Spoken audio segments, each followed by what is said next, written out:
Welcome to ஜிஜிஸ் kitchen. இன்றைக்கி நம்ம கிச்சனில் கோதுமை இடியாப்பம் எப்படி செய்யுதுன்னு பார்க்கலாங்களா? வாங்க இன்க்ரீடியன்ஸ்கில் போகலாம்.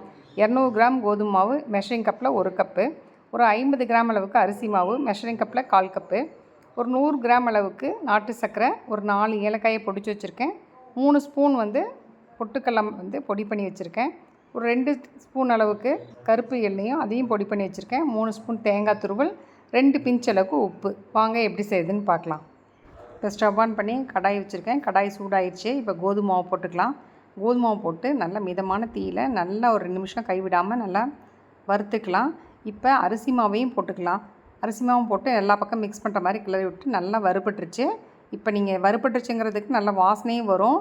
இப்போ எடுத்து கோடு போட்டு பார்த்தீங்கன்னா ஒரு கோடு நல்லா கோலப்பொடியில் வர மாதிரி வரும். இதுதான் ஸ்டேஜ். இப்போ ஸ்டவ் ஆஃப் பண்ணிடலாம். இப்போ நல்லா வறுபட்டுருச்சுங்களா? இப்போ இறக்கி வச்சுட்டு இப்போ தண்ணி 2 டம்ளர் கொதிக்க வச்சுருக்கேன். இப்போ கொஞ்சம் கொஞ்சமாக ஊற்றி அப்படியே கிளறி விடலாம். எல்லா பக்கமும் படுற மாதிரி ஒட்டுக்க ஊற்றக்கூடாது. கொஞ்சம் கொஞ்சமாக ஊற்றி கிளறிட்டு கொஞ்சம் நேரம் ஒரு 10 நிமிஷம் மூடி வைப்பேன். ஏன்னா கை பொறுக்கிற சூடு வந்த பிறகு தான் பிசைய முடியும். நல்லா சூடாக இருக்குது. இந்த மாவு ஆறட்டும். அதுக்கெலாம் நம்ம பாகு வச்சுக்கலாம். இப்போ ஸ்டவ் ஆன் பண்ணி ஒரு பாத்திரம் வச்சுருக்கேன். ஒரு 1.5 டம்ளர் தண்ணி ஊற்றிக்கலாம். இப்போ எடுத்து வச்சுருந்த வெல்லத்தையும் ஏலக்காயும் போட்டு ஒரு 2 நிமிஷம் கொதி வந்து இறக்குனா போதும். இதுக்கு பாகுபதம் தேவையில்லை. வாங்க அடுத்து என்ன செய்யுதுன்னு பார்க்கலாம். இப்போ மாவு கை பொறுக்கிற சூடு வந்துருச்சு. இப்போ அதனால் நம்ம கையிலேயே அழுத்தி பிசையலாம். பிசையும் போது கொஞ்சம் ட்ரையாக இருக்க மாதிரி உங்களுக்கு தோணுச்சுன்னா தண்ணி ஊற்றிடாதீங்க. ஒரு கிணத்துல பச்சை தண்ணி வச்சுக்கிட்டு லைட்டாக தொட்டு பிசைஞ்சிங்கன்னா நல்லா சாஃப்டாக பிசைஞ்சிடலாம். மாவு தொட்டு பார்த்திங்கன்னா இந்த மாதிரி சாஃப்டாக இருக்கும். அடுத்தது நம்ம எப்படி புளியலான்னு பார்க்கலாங்களா? இன்றைக்கி நான் கையில் புளியிற இடியாப்பம் வச்சு தான் எடுத்திருக்கேன். அதில் நெய் தடவி உள்ளே மாவு போட்டாச்சு. இப்போ தட்டும் பிளேட்லேயும் நெய் தடவி வச்சுருக்கேன். 3 தட்டுலையும் உங்களுக்கு புழிஞ்சிட்டு உங்கள்கிட்ட காட்டுறேன்.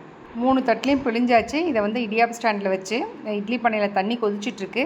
இப்போ அதில் ஒரு 5 நிமிஷம் வேகட்டும். உங்களுக்கு எப்படின்னு காமிக்கிறேன். அடுத்தது 5 நிமிஷமாக நல்லா வெந்துருச்சு. கையில் எடுத்து இப்படி திரிச்சு பார்த்தீங்கன்னா ஒட்டாத மாதிரி இருக்கும். இதுதான் பதம். இப்போ எடுத்து உங்களுக்கு எப்படி பரிமாறுறதுன்னு காமிக்கிறேன். இப்போ இடியாப்பத்தை எடுத்து வச்சு அது மேலே எள்ளு பொடி, பொட்டுக்கடலை பொடி, தேங்காய் துருவல் தூவி அது மேலே பாகு ஊற்றி வேணுன்னா நெய் ஊற்றி பரிமாற வேண்டியது தான்.